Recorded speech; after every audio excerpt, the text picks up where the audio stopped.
Yo te leo una noticia de reciente que, bueno, pues que nos deja un poco así perplejos, ¿no? Sobre este asunto de los medios de comunicación de Miami. Son medios además que han sido tradicionalmente muy agresivos contra Cuba y que han sido órganos de propaganda de la guerra económica contra Cuba. Además no se cortan un pelo porque piden el bloqueo económico total a Cuba desde hace muchos años. Clausura en el canal 41 de Miami.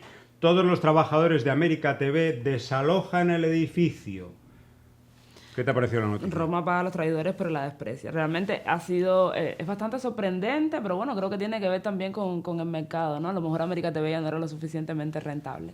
Seguirán saliendo, estoy segura que seguirán saliendo y seguirán financiando la contrarrevolución en Cuba, que lo hacen incluso desde la embajada. La propia embajada publica que se reúne con opositores.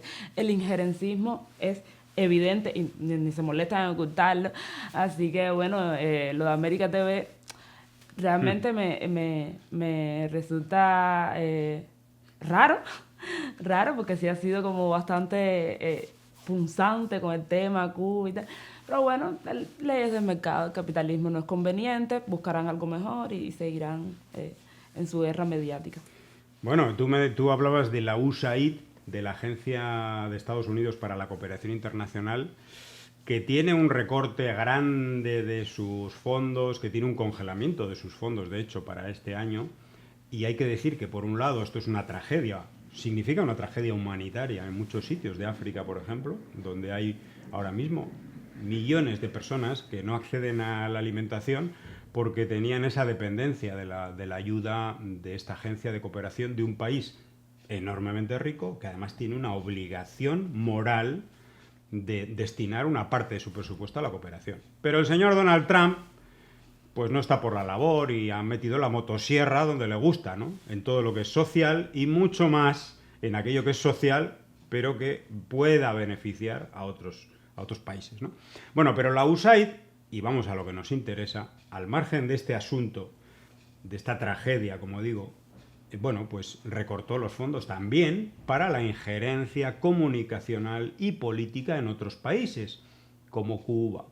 Y entonces se quedaron muchos de estos medios digitales que han vivido de las subvenciones de la USAID para hacer propaganda anticastrista y en favor del bloqueo a Cuba, se quedaron sin fondos, ¿no? De hecho, ahí le vimos a Diario de Cuba, al Toque y a todos estos pidiendo fondos de manera descarada cuando habían dicho que eran independientes. Bueno, pero ¿qué ocurre? Que claro, hay quienes en esta carrera por acercarse al poder, ¿no? Y al poder y al dinerito, pues consiguen llegar un poquito antes que otros, ¿no?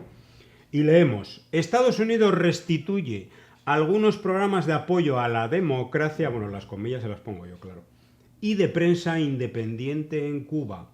Estados Unidos restablece parcialmente la financiación de CubaNet, CubaLex y algunas otras organizaciones. Es decir, que es cierto que muchas han quedado sin plata, pero hay algunas, los más listos, los más cercanos a Marco Rubio, que han encontrado su pequeña solución. Bueno, de hecho, CubaNet, 1,8 millones de dólares para los tres próximos años, que no es moco de pavo. Pero es que eso estaba anunciado. Nosotros incluso en el programa analizamos el tema de los recortes del USAID, que incluso empatizábamos con Marco Rubio, que increíble que en su gobierno, cuando el USAID siempre ha sido su ojito derecho y su brazo, le hayan recortado financiamiento, pero sabíamos que eso iba a alcanzar algún punto, alguna regulación en que al final iban a seguir porque ha sido siempre una estrategia de Estado que ni siquiera ha tenido que ver con Trump, con todos los presidentes que han pasado, han tenido que ir por la línea de, independientemente de que sean más o menos agresivos con Cuba, todos han tenido la política de agresividad, de bloqueo y de campañas de desinformación y de alimentar ese odio contra Cuba, aparte además del bloqueo, ¿no? Entonces sabíamos que el canal iba a surgir por alguna parte, aunque la USAID, al final la USAID lo que hizo es eso, afectar en las cosas que podía afectar al mundo, pero la propaganda mediática contra Cuba no iba a parar porque se le recortaran los fondos.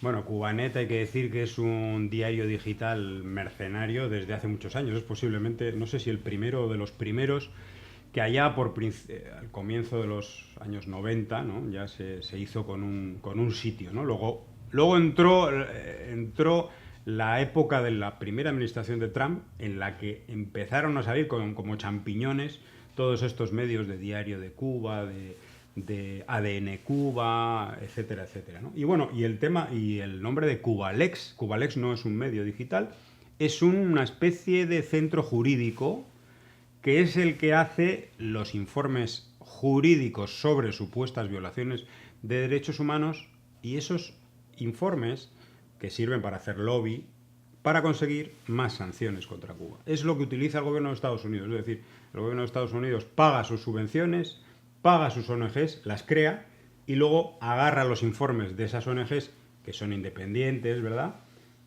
y los utiliza para pedir más sanciones contra Cuba. Es el caso también de otra organización que nosotros conocemos muy bien, que se llama Prisoner Defenders. Esta organización a mí me trató de meter en la cárcel 6 años, y esta organización es tan independiente del gobierno de Estados Unidos, que su presidente llegó a redactar un informe sobre libertad religiosa en Cuba, que fue el informe no ya apoyado por el gobierno de Estados Unidos, sino el informe de una agencia del gobierno de Estados Unidos. Es decir, agencia de un gobierno le pide a alguien que redacte el informe de su gobierno, pero eso sí, esa persona y esa organización luego son independientes. ¿Qué te parece?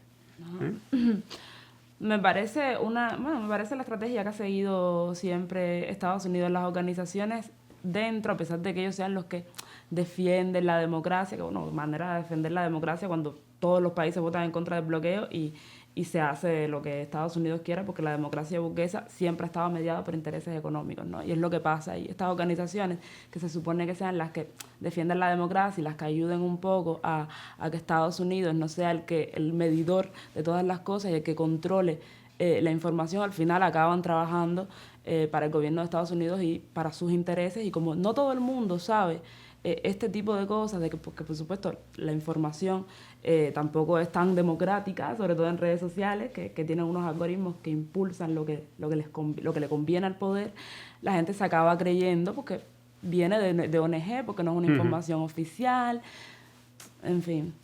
Pero son organizaciones o pagadas o creadas por el gobierno de Estados Unidos, o que tienen una vinculación directísima con el Departamento de Estado, ¿no? Y al final uno lee las notas de prensa del Departamento de Estado, las declaraciones de Marco Rubio y los informes de cualquiera de estas ONGs y son calcados, vamos. Yo creo que si le pasamos así el papel de calco, o sea, corresponden perfectamente una con la otra, ¿no?